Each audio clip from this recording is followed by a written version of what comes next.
Pai, nós queremos pedir a Tua bênção para que nós vamos aprender juntos, que a Tua boa mão seja conosco, pois nós oramos em nome de Jesus.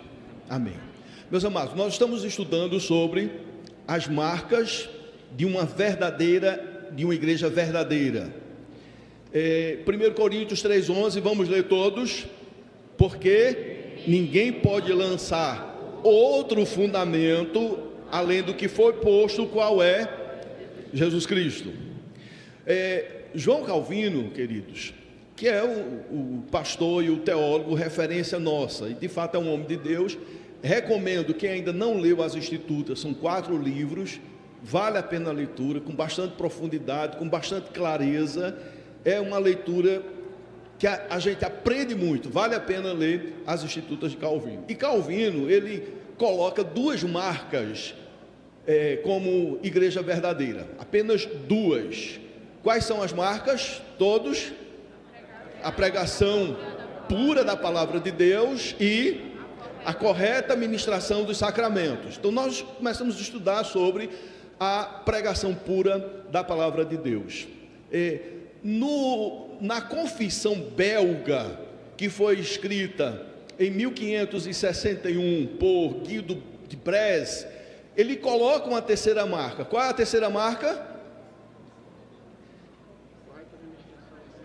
Qual é a terceira marca? A disciplina zelosa, a aplicação zelosa da disciplina. Essa seria a terceira marca.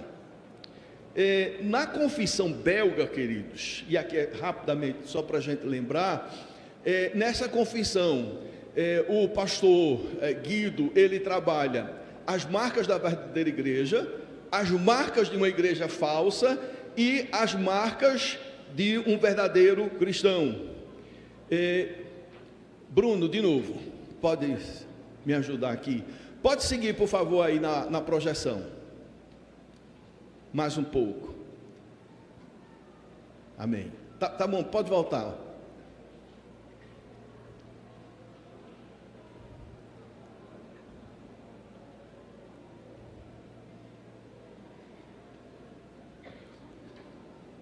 Então eu acho que eu vou ter que seguir por aqui, né, Bruno? Por enquanto. Então vamos dar uma lidazinha aqui, queridos. Todos. Além disso, a verdadeira igreja é reconhecida por sua submissão a Cristo como único cabeça. E é importante a gente destacar aqui como único cabeça no céu e na terra, rejeitando os mandamentos humanos que substituem ou distorcem a palavra de Deus. Pode seguir, por gentileza. A primeira marca. Pode voltar. Isso, primeira marca. Isso de acordo com o artigo 29 da Confissão Belga. A verdadeira igreja é identificada por 3 características principais. Quais são elas? Pregação pura do Evangelho, pode seguir. A administração correta dos sacramentos. E terceiro, o exercício fiel da disciplina eclesiástica. É claro, queridos, que o exercício fiel das escrituras, da disciplina eclesiástica é importante, é importantíssimo. Mas só que Calvino não considera como uma marca identificatória de uma verdadeira igreja. Pode seguir, por gentileza. Pode voltar? Bom, aí, volta um pouquinho mais. Ok, então esse aqui nós já lemos, pode seguir. Então, marcas da falsa igreja. Então, a verdadeira igreja, isso de acordo com a Confissão Belga. A marca da verdadeira igreja, palavra. E a segunda, as marcas da falsa igreja. Quais são as marcas da falsa igreja? A falsa igreja é caracterizada por todos: substituir a autoridade de Cristo pela de homens, corromper a doutrina e adicionar tradições humanas à escritura. Terceiro, negligenciar ou abusar dos sacramentos da disciplina. E quarto, perseguir os que buscam viver de acordo com a palavra de Deus. Pode seguir. E aí nós temos a marca de um verdadeiro cristão. Então, só isso, para ficar bastante claro. De acordo com Calvino, quais são as duas marcas da igreja verdadeira?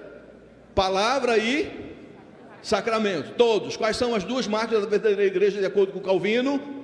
Palavra e sacramento. De acordo com a confissão belga, qual é a terceira marca? Disciplina. Só que Calvino entende que disciplina é importante, mas não é uma marca que vai definir se uma igreja é verdadeira ou não. E aí na confissão belga nós vamos ter as marcas da falsa igreja, e aí nós vimos esses pontos aí. Agora vamos ver as marcas do verdadeiro cristão. O verdadeiro cristão, de acordo com a confissão belga, qual é a marca? Todos. Fé em Cristo, evitar o pecado e buscar a justiça, amar a Deus e ao próximo, sem se desviar para a direita ou para a esquerda, lutar contra as fraquezas da carne, confiando em Cristo para a vitória final. Pode seguir. Calvino, e aí eu vou ler porque é importante, a sua própria palavra, enfatizou a importância da disciplina eclesiástica, mas não a classificou como uma marca essencial. Para Calvino, a disciplina era o elemento necessário para manter a santidade e a ordem, mas não a marca distintiva para determinar sua legitimidade. Então, por isso que nós estamos trabalhando apenas as duas marcas. Pode seguir. Vamos estudar apenas essas duas. Pode seguir. Palavra e sacramento. Pregação pura da palavra. A igreja existe como lugar onde a palavra de Deus é proclamada com todos, integridade, sem distorções ou adições humanas. Pode seguir. E aqui, queridos, nós vamos passar rapidamente, porque nós já vimos a semana passada, mas tem alguns elementos novos que eu estou trazendo para os irmãos. Pode seguir. E no que for novo eu vou parar. Pode seguir. A palavra de Deus deve ser a nossa única regra de fé e prática. Pode seguir. E a origem desse termo é com Lutero. Primeiro é bíblico, né? Palavra é a nossa, a Escritura Sagrada, ela é inspirada por Deus e útil para o ensino, para a correção e para a edificação. Então, esse princípio de sola Escritura, ela já está na própria Palavra de Deus, está nas próprias Escrituras Sagradas. Mas ela cria corpo como sola Escritura, ou como única regra de fé e prática com Lutero.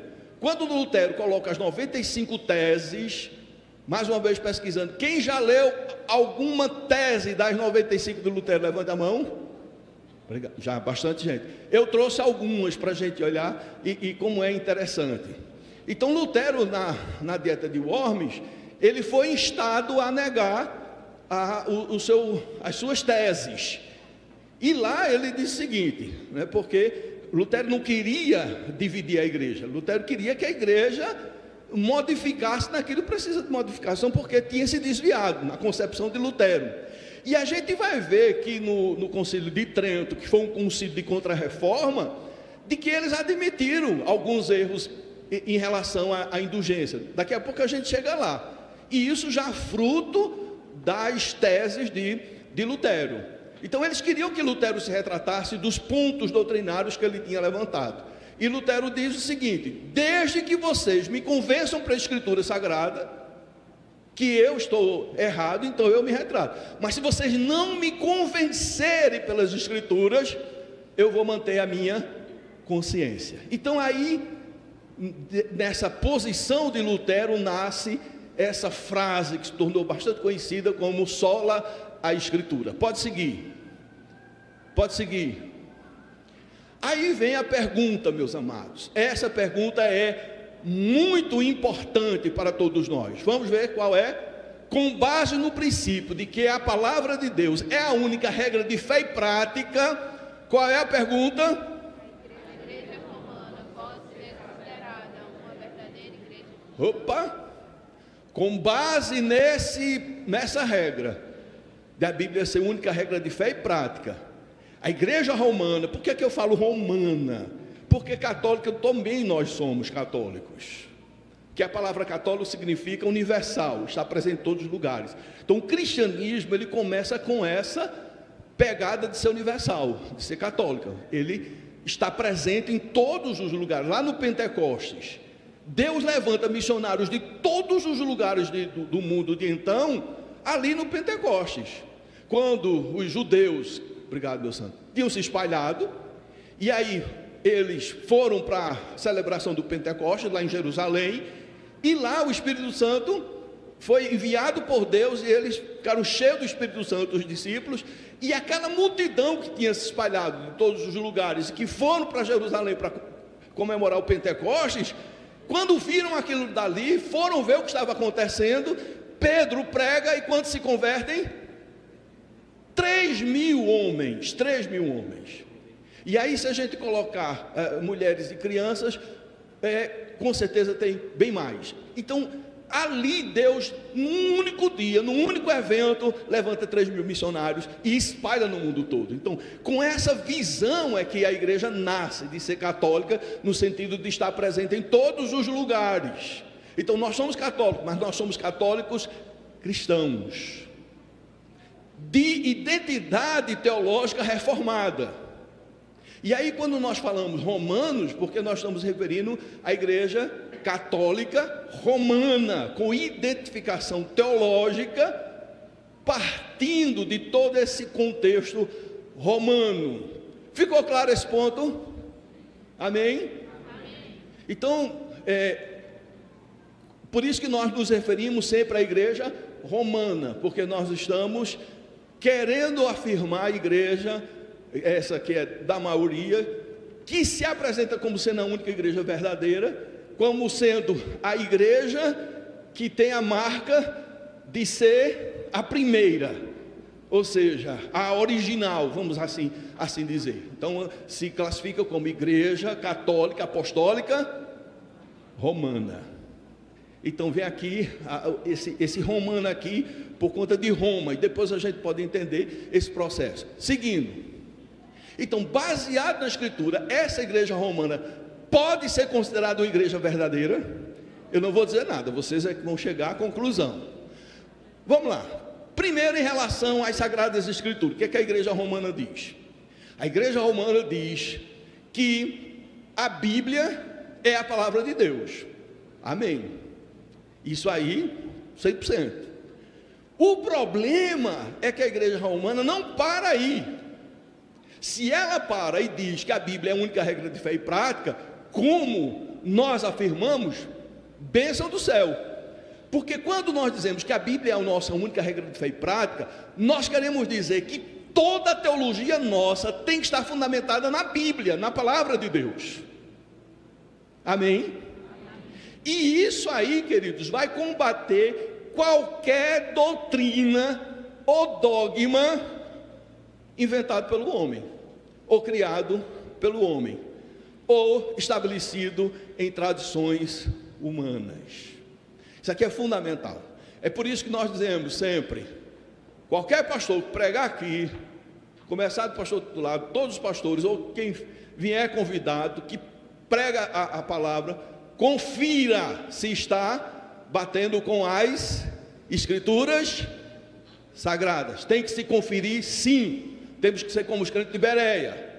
Então, o problema da igreja romana é que ela não para nas Sagradas Escrituras. Ela também acrescenta o quê? A sagrada tradição. Mas não para aí, ainda acrescenta uma outra coisa, qual é? O magistério, como fonte de autoridade de interpretação das Escrituras sagradas e da sagrada tradição. Então, nós temos, além da palavra, sagrada tradição e o magistério. É aí que começa a coisa a pegar. Pode seguir. A primeira fonte, nós temos que considerar que há uma diferença da quantidade de livros da igreja romana para a nossa. Vou fazer a pergunta novamente, fiz a semana passada. Nós temos 7 livros a menos, certo ou errado? Errado. A igreja romana é que tem 7 livros a mais. Eu vou provar isso. A Bíblia é considerada a palavra de Deus inspirada, como revelação divina necessária para a salvação. Amém. Isso aí, irmãos, tem muitas coisas que na igreja romana são afirmadas que nós concordamos 100%. Tem muitas coisas. Muitas coisas. Vou repetir. Tem muitas coisas na igreja romana que são afirmadas, que são afirmações doutrinárias e teológicas, que nós concordamos 100%. Essa daí é uma. Okay. Palavra de Deus inspirada, contendo a revelação divina necessária para a salvação. Então, nós vamos ver muitas outras verdades. E aí aqui tem o perigo. É que no meio de muitas verdades existem inverdades. E aí, se nós não tivermos um conhecimento profundo das Escrituras Sagradas, nós acabamos nos enganando e aceitando como sendo verdade por conta de outras verdades que de fato são verdades. Compliquei? Não, ficou claro, né? Amém. Obrigado. Agora, quando se trata da formação do cano, ou seja, a quantidade de livros, veja, o cano reconhecido pela igreja romana inclui quantos livros? 73, sendo 46 no Antigo Testamento, que eles são chamados de deuterocanônicos, e Tobias e Macabeus, e 27 no Novo Testamento. Aonde está a divergência da nossa Bíblia para a Bíblia romana? No Antigo Testamento. No Novo Testamento não tem divergência não. Tem a questão de interpretação, de tradução, mas isso é normal porque nós temos também na nossa tribo várias versões. Mas aqui no Velho Testamento é que está o problema. No Concílio de Trento, 1546, que foi um concílio com viés de contra-reforma, eles adotaram oficialmente o que, irmãos? Os deuterocanônicos como cânon, e condenaram a rejeição, ou seja, condenando a opção cristã dos 66 livros. Mas essa opção nossa, queridos, tem a ver com o cânon judaico. O Velho Testamento, que é o cânon judaico, é o nosso, é o que nós adotamos. Só que eles acrescentaram outros livros e algumas porções. Pode seguir, por gentileza. O que são livros deuterocanônicos? São um conjunto de textos que estão incluídos no Antigo Testamento. A Septuaginta, tradução grega do Antigo Testamento, e as Bíblias romanas, mas que não fazem parte aonde? Do cânone aceito pelas tradições protestantes e judaicas. O termo deuterocanônico significa o que, irmãos? Segundo cano, e isso é o que significa, ou cano depois, ou livros que foram colocados depois do cano, diferenciando esses livros dos proto-canônicos, que são esses que nós adotamos, os canônicos que foram reconhecidos inicialmente. Pode seguir. Esses livros foram escritos em grego aramaico, tem um caráter de valor histórico, doutrinário ou sapiencial para eles, certo? Para a igreja romana. Quais são esses livros? Tobias, Judite, Sabedoria ou Sabedoria de Salomão, Eclesiástico, Baruque, primeiro Macabeu, segundo Macabeu, adições de Esté e adições a Daniel, incluindo as orações de Azarias, e Susana, Bibel e o dragão. Pode seguir. Isso aqui são adições aos livros judaicos, que foram considerados o cano judaico. Esses livros são aceitos como inspirados pela igreja romana e ortodoxa, mas são considerados apócrifos pelas igrejas cristãs protestantes, que seguem, por favor, leiam comigo aí essa parte. Nós seguimos o que, irmãos? O cânone hebraico do Antigo Testamento. Alguns textos, vamos lá, isso aqui é importante, porque alguém pode dizer, mas qual é o problema desses livros? Se tem um valor histórico, tem, e a gente reconhece o valor histórico, mas quais são os problemas desse livro? Essa última frase, o que é que diz? Alguns textos contradizem, ou seja, alguns textos que foram colocados depois contradizem com os que foram colocados inicialmente. Pode seguir. E aí nós vamos dar alguns exemplos desses livros. Tem valor histórico, mas não doutrinário. Intercessão dos Santos, Baruque 3:4, que é um livro deuterocanônico. Veja o que é que diz o texto. Ouve, Senhor, oração dos mortos de Israel, dos filhos daqueles que pecaram contra ti. Por que a igreja romana adota a oração pelos mortos? Por conta desse texto bíblico, que foi colocado e aceito como canônico depois. Agora veja 1 Timóteo 2, 5 e 6. Todos, porquanto e um só mediador, Cristo Jesus, homem, o qual a si mesmo se deu como resgate por todos, testemunho que se deve prestar em tempos oportunos. Os mortos não podem interceder pelos vivos.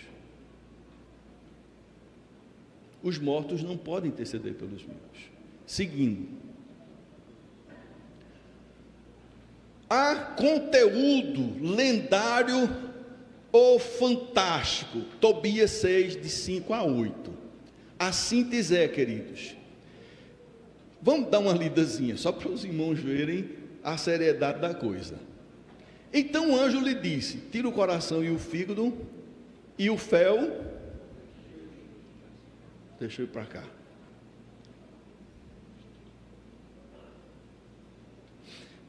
Então o anjo lhe disse: tira o coração, o fígado e o fel do peixe e guarda-os contigo, porque serão úteis como remédios.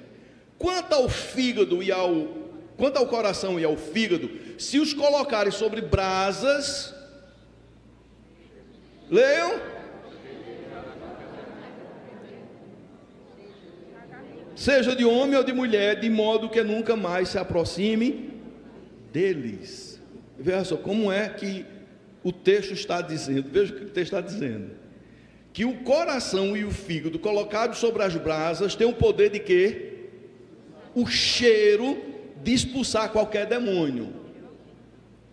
Veja a fantasia dessa afirmação. O irmão está dizendo heresia. O livro de Tobias contém histórias e práticas que são supersticiosas, como o uso do fígado e coração de um peixe para afastar demônios. Isso é incompatível com ensinamentos protocanônicos sobre o combate espiritual. Vamos seguir. Eclesiástico, não é Eclesiastes não, Eclesiástico 12, versículos de 4 a 7.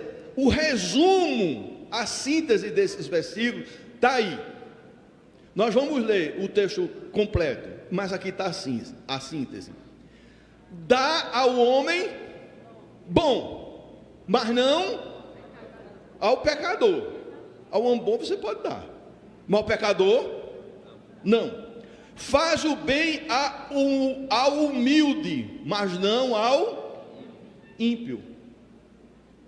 Isso vai contradizer que mandamento?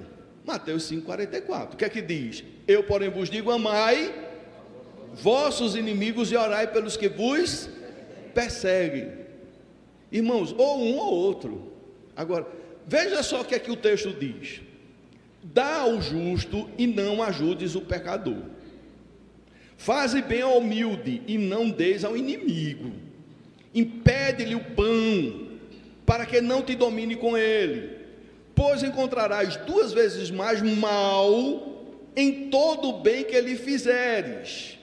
Pois também o Altíssimo detesta os pecadores e dos ímpios se vinga. Dá ao bom e não ajudes o pecador.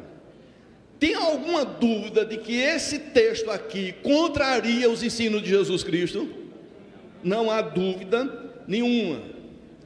Eclesiastes capítulo 3, versículo 3 e 4. A concepção de justiça e mérito. Veja só o que o texto diz. Quem honra seu pai, o que é que acontece? Expia os pecados. E quem respeita sua mãe é como que ajunta um tesouro. Irmãos, esse texto contraria a doutrina da expiação, que ela é fundamentada única e exclusivamente no sacrifício de Jesus.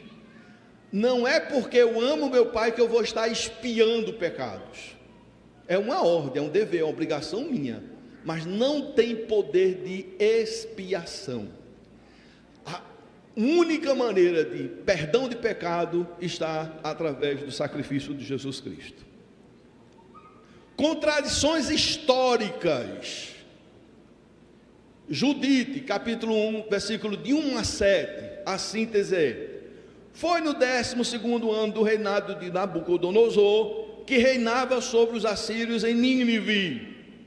Essa passagem afirma que Nabucodonosor era rei dos assírios e reinava em Nínive, o que é historicamente, o que, irmãos? Incorreto, pois ele foi rei da Babilônia e nunca reinou sobre os assírios. Essa imprecisão histórica é evidente que o livro não é inspirado. Mais outro argumento, contraste com o caráter de Deus. Sabedoria 8, 19 e 20. Fui uma criança de boas disposições e recebi uma alma boa. Ou melhor, sendo bom, vim a um corpo sem mancha. O que é que o Salmo 51, versículo 5 diz? Leamos todos juntos. E em pecado me concebeu minha mãe. Contraria esse texto. Romanos 3, 10 a 12, onde diz que não há um justo sequer. E Macabeus. Esse aqui é terrível. Veja o que Macabeus 15, 38 e 39 diz. Olha o texto. Se a narrativa foi boa e bem elaborada, era isso que eu queria. Mas se está imperfeita e medíocre, bom, é o que eu pude fazer. Olha aí. Assim como é nocivo beber somente vinho ou somente água, ao passo que o vinho misturado com água é agradável e proporciona deleite, assim também o estilo de uma narrativa deve agradar os ouvidos dos leitores. Irmãos, eu quis elaborar uma boa narrativa, mas se ela ficou imperfeita e medíocre, me perdoe. Como é que a gente pode considerar um livro desse inspirado por Deus? Por que a gente não aceitou esses livros que foram incluídos depois no cânon judaico? Por tudo isso aí. E tem mais outras coisas que a gente poderia considerar. Os livros deuterocanônicos, como escrituras, são rejeitados pelas razões: doutrinas discordantes, conceitos como purgatório, intercessão pelos mortos e mérito para a salvação são contraditórios à teologia bíblica. Conteúdo lendário ou supersticioso, passagens como os de Tobias, são incompatíveis com o caráter e a inspiração divina. E inconsistências históricas e teológicas, erros históricos e divergências em relação à mensagem central da Bíblia reforçam sua exclusão do cânon protestante. Alguma dúvida quanto a isso? Se alguém tiver alguma dúvida, levante a mão para a gente esclarecer. Aonde?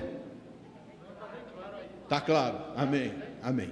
Bom, a segunda fonte é a tradição sagrada, que nós já vimos, que é uma transmissão contínua da fé, ou seja, são os acréscimos doutrinários que não têm fundamentação bíblica, mas têm fundamento na doutrina, nas decisões dos concílios e nas decisões papais. Irmãos, aí é que a coisa pega, e aí é a terceira fonte, com o magistério da igreja. Veja essa afirmação, pode seguir por gentileza, vamos ler essa afirmação.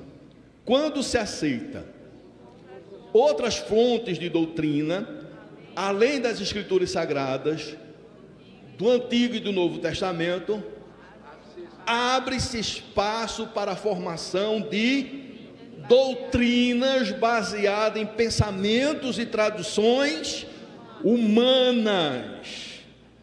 Pode ser bonito, pode ser interessante, mas se não tem fundamento bíblico, não é de Deus. E aí quais são os resultados? Doutrina da Imaculada Conceição de Maria, que afirma que Maria foi concebida sem pecado original. E aí nós reforçamos: Maria, mulher de Deus, escolhida por Deus, mulher santa, dedicada, cumpriu a sua missão, exemplo de mãe. Mas esta afirmação, que foi declarado dogma em 1854 pelo Papa Pio IX, não tem fundamentação bíblica. Por isso que a gente não pode aceitar quando diz que Maria foi concebida sem pecado original. Contraria os textos da Escritura Sagrada quando diz que não há um justo sequer, que todos pecaram e destituídos estão da glória de Deus. O único que nasceu sem pecado foi Jesus, porque foi concebido por obra e ação do Espírito Santo, o único. Veja aí a doutrina da Assunção de Maria, proclamado dogma em 1950 pelo Papa Pio XII. Ele ensina que Maria foi assunta ao céu em corpo e alma. Não tem base bíblica para isso, a gente não pode aceitar. E a doutrina do purgatório, que é definido como um processo temporário de purificação para os fiéis que morreram na graça de Deus. Veja aí o que é que diz o catecismo da Igreja Romana, no número 1030, na tese 1030, na doutrina 1030. Todos os que morrem na graça e na amizade de Deus, mas ainda perfeitamente purificados, têm a certeza de sua salvação eterna. Mas após a morte, o que é que acontece? Passam por uma purificação a fim de obter a santidade necessária para entrar na alegria do céu. Oh, meus amados irmãos, depois da morte, a pessoa vai ter que passar por um processo de purificação para poder entrar nos céus. Não tem fundamento bíblico isso. A pessoa, quando morre, ou ela vai para o céu, ou ela vai para o inferno. Não tem uma terceira possibilidade, não tem um lugar intermediário. Contraria a Escritura Sagrada. Aí o propósito do purgatório: o purgatório não é um lugar de condenação ou sofrimento eterno, mas de purificação. Meus amados, o que purifica o nosso pecado, o que é? É o sangue de Jesus Cristo, e não o nosso sofrimento, e não o fogo do purgatório, que é igual ao fogo do inferno, diferente apenas na duração. Não é. O fogo do sofrimento não tem poder para nos purificar. O que nos purifica é o sangue do Cordeiro, e isso para aquele que se arrependeu e o confessou como Senhor e Salvador. Esse recebe o perdão de pecados. Amém? Seu objetivo é preparar a alma para entrar na presença de Deus, onde nada impuro pode estar. Quem prepara é Jesus e não o purgatório. A purificação remove os vestígios de pecado, não a culpa, porque já foi perdoada. Tomás de Aquino disse que o fogo do purgatório é o mesmo do inferno. Foi ele quem disse isso. Semana passada eu não soube dizer quem tinha dito, mas foi ele. Veja o que ele afirma: nada impede que o mesmo fogo que atormenta os condenados no inferno purifique os justos pois ele age de acordo com a justiça divina, aplicando-se de maneira distinta em cada caso. Veja só, nada impede que o mesmo fogo que atormenta os condenados no inferno purifique os justos no purgatório. Qual a base bíblica? Qual a base bíblica, amados? Nenhuma. Tomás de Aquino explica que o fogo do purgatório purifica as almas dos justos, preparando-os para entrar na presença de Deus, enquanto o fogo do inferno é punitivo, destinado aos condenados como uma forma de castigo eterno. O mesmo fogo que a um pune, também purifica. Quem purifica é o sangue de Jesus. E aí vem o papel das orações e das indulgências, orações e missas pelos mortos, e as indulgências, que são graças concedidas pela igreja, que aplicam os méritos de Cristo e dos santos. Não é só os méritos de Cristo não, os méritos dos santos, para reduzir as penas temporais devido aos pecados. A natureza do sofrimento do purgatório, ele é considerado purificador e redentor, não punitivo. É visto como fogo simbólico que refina a alma. E a distinção do inferno: o purgatório é distinto do inferno, que é um estado de condenação eterna para aqueles que morrem em pecado mortal e sem arrependimento, enquanto que o inferno é irreversível. Todos. O purgatório é temporário e sempre leva à salvação. Essa doutrina, ela foi definida oficialmente pelo Concílio de Florença em 1439, no Concílio de Trento em 1545, e está incluído no Catecismo da Igreja Católica Apostólica Romana. Veja, quando a gente abre a possibilidade de criar doutrina fora das Escrituras Sagradas, a gente cria tudo isso. É por isso que a máxima que a gente adota e morre por ela é: a Bíblia é a única regra de fé e prática. Aí vem, como doutrina da igreja, a infabilidade papal. E nós já vimos a semana passada os exemplos que nós demos aqui: o Papa Honório, o Papa Formoso, o Papa João 22, as contradições entre Papa. Teve um período que tinha 3 papas na igreja. Um se dizia Papa escolhido por Deus, aí surge outro: não, esse não é. E aí, para resolver o problema dos dois, aí se nomeia um terceiro, que de vez de resolver, cria mais outro problema. A venda de indulgências, irmão, se a gente sai da Escritura, a gente cria doutrinas heréticas. E aqui, amados, as indulgências, de uma maneira especial, elas foram muito fortes, combatido por Lutero. As 95 teses, a maioria está discorrendo sobre a questão das indulgências. Pode seguir. O que foi que aconteceu? As indulgências, elas serviram por alguns para captar dinheiro, e muito dinheiro. Houve um chamado John Tetzel, que ele era especialista em levantar dinheiro. E com esse dinheiro, uma grande parte desse dinheiro foi construída. Quem sabe o que é isso aqui? É a Basílica de São Pedro em Roma, com esse dinheiro. E precisou de muito dinheiro. Foram 120 anos para construir essa basílica. houve ofertas dos membros da igreja e de pessoas ricas, mas uma grande parte do dinheiro para construir essa basílica foram das indulgências. Aí a parte interna é suntuosa mesmo, e se gastou muito dinheiro. Eu fiz uma pesquisa dos custos, de quanto custou para construir essa basílica. É impossível, né? O que se diz que o custo foi altíssimo, financiado principalmente pela venda de indulgências, doações de fiéis, impostos e recursos da igreja. Vamos lá, vamos continuar, né? Paramos aqui. Doutrina da transubstanciação. Quando a gente sai da Escritura, se cria todo tipo de doutrina.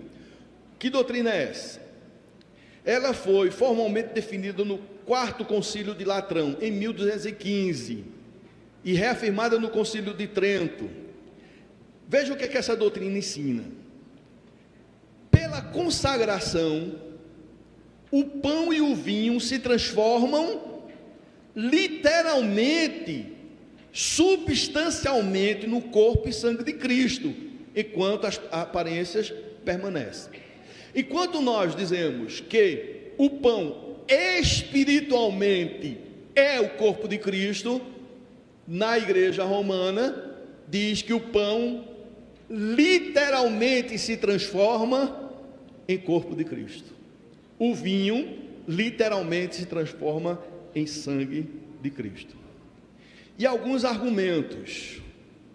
Eles ensinam que durante a celebração da Eucaristia, o pão e o vinho, veja o que aqui diz o texto aí, se transformam literalmente no corpo e sangue de Cristo, embora mantenha a aparência de pão e vinho.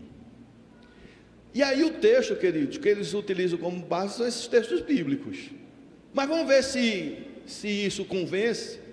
João 6,63. O Espírito é o que?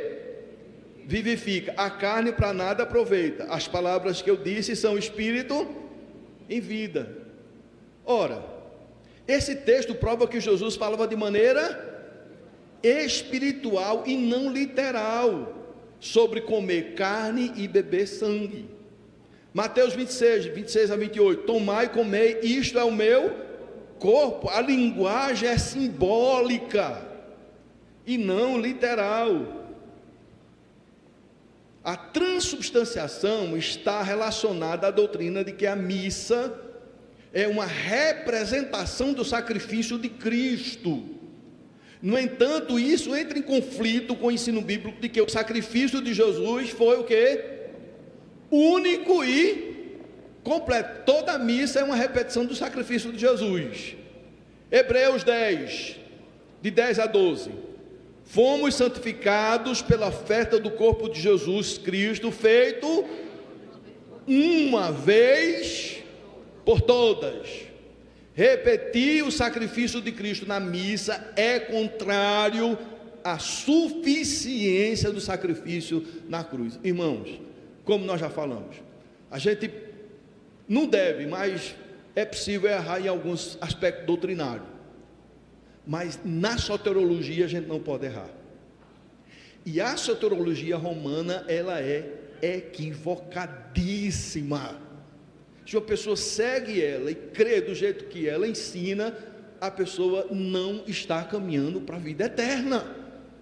Porque coloca no fogo do purgatório, coloca no sacrifício repetido da missa, como se fosse sacrifício de Jesus, como meio de salvação. Olha o caminho que isso vai dar. Olha o resultado disso. É por isso que a Bíblia diz que há caminho que parece direito aos homens, mas que ao final são caminhos de morte. Aí entra a doutrina da mariolatria, e eles não aceitam essa terminologia, mariolatria, porque coloca Maria como mediadora de todas as graças e rainha do céu. Volto a repetir, Todo respeito nós temos que dar à pessoa de Maria como mãe de Jesus, como escolhida do Senhor. Mas nós não podemos aceitar nenhum acréscimo ao que está escrito e revelado na Escritura Sagrada. Quando diz que Maria é mediadora de todas as graças, está dizendo que Maria é o canal pelo qual Deus distribui as graças de Cristo à humanidade, em razão de sua cooperação com a redenção. E como rainha do céu, Maria é exaltada ao lado de Cristo como sua mãe e intercessora com dignidade régia por sua união com o Rei dos Reis. E aqui, queridos, a igreja romana insiste que há uma diferença entre adoração e veneração. E aí eles fazem esse jogo de palavras. Latria, se referindo à adoração, que é a adoração devida somente a Deus, Deus Pai, Filho, Espírito Santo. Aí vem a dulia, que é a veneração devida aos santos, em grau inferior à hiperdulia, que é uma veneração especial reservada a Maria, reconhecendo sua posição única como mãe de Deus. Agora, do ponto de vista da palavra existe diferença, mas do ponto de vista prático e real não existe diferença nenhuma, é tudo adoração, e isso é idolatria, porque existe petições, louvores e confiança que é devido somente a Deus, não aos santos, que é a dulia, e não a Maria, a hiperdulia. A refutação de Maria como mediadora de todas as graças. Cristo é o único mediador. Amém, amados? 1 Timóteo 2,5. Leamos todos juntos. Porque há um só Deus e um só mediador entre Deus e os homens. Cristo Jesus, homem, só há um mediador. Nós não podemos aceitar esta afirmação, esta proclamação de que Maria é mediadora. Só existe um mediador entre Deus e o homem. Jesus diz: eu sou o caminho, e ninguém vem ao Pai senão por mim. Atribuir a Maria o papel de mediadora contradiz com o ensino claro das Escrituras Sagradas. Volto a repetir, todo respeito à pessoa de Maria como mãe de Jesus Cristo, mas nós não podemos aceitar essa doutrina que coloca ela como mediadora. É heresia. É heresia. Isso estamos afirmando pela autoridade das Escrituras Sagradas. Amém? A obra de Cristo foi completa. Ele é o único caminho. Não tem base bíblica para colocar Maria como mediadora. Quando foram até ela, lá no primeiro milagre, o que é que ela disse? Façam tudo que Jesus mandar. É Ele, não ela. Cristo, Ele é o Rei dos Reis. Apocalipse 19:16. No manto e sobre a sua coxa tem um nome escrito: Rei dos Reis e Senhor dos Senhores. Jesus é o Rei dos Reis. Atribuir o título de Rainha dos Céus a Maria é uma tentativa de colocá-la em um nível comparável ao de Cristo, o que é teologicamente inconsistente com o papel central de Jesus como Rei soberano. Amém? Perguntas? A nossa hora se encerrou já. O pastor Wallace vai ficar com o microfone. Se alguém tiver alguma pergunta, é a hora. No próximo domingo a gente continua. Ali, pastor. Que...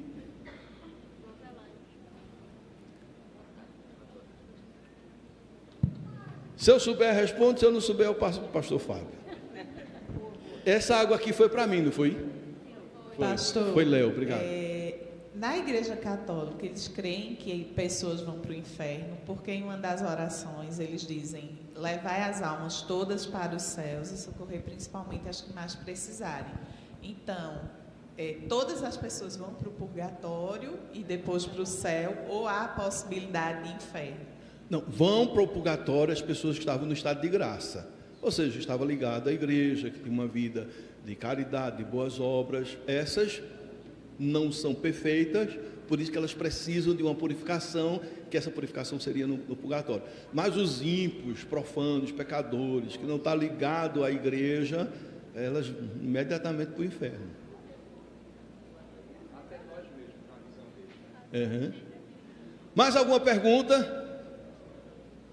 Aqui, meu irmão, pastor Wallace, aqui, meu irmão.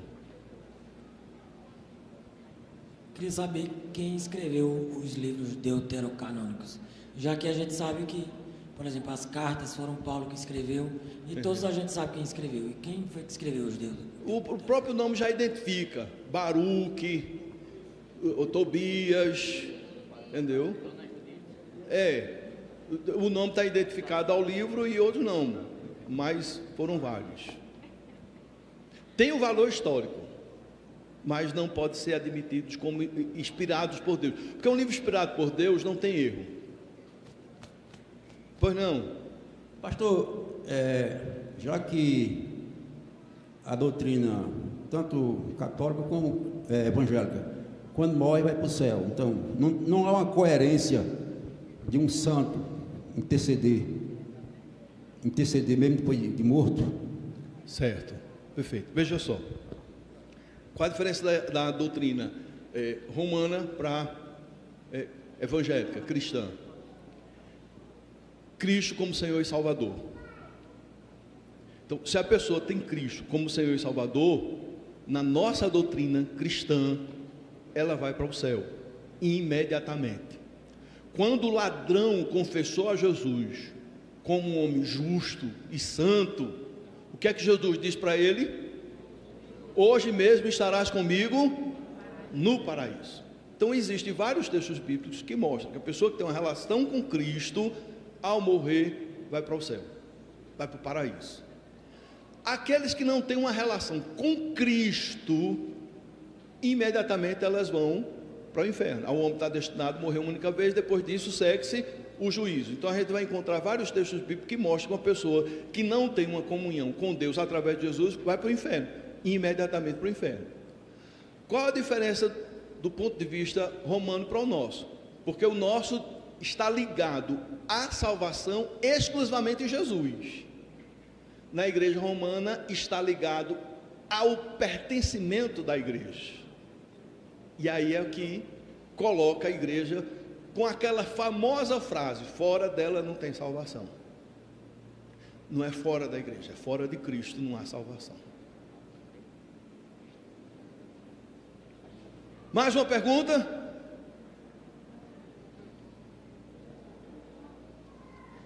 Então nós podemos encerrar com a afirmação do Senhor Jesus: e conhecereis a verdade, que Deus nos conduza sempre à verdade. Deus abençoe os irmãos, vamos orar. Obrigado, Senhor, por tudo que podemos aprender da Tua Palavra. Nos faz permanecer firme na Tua Palavra, pois nós oramos em nome de Jesus. Amém. À noite vamos estar aqui na presença do Senhor.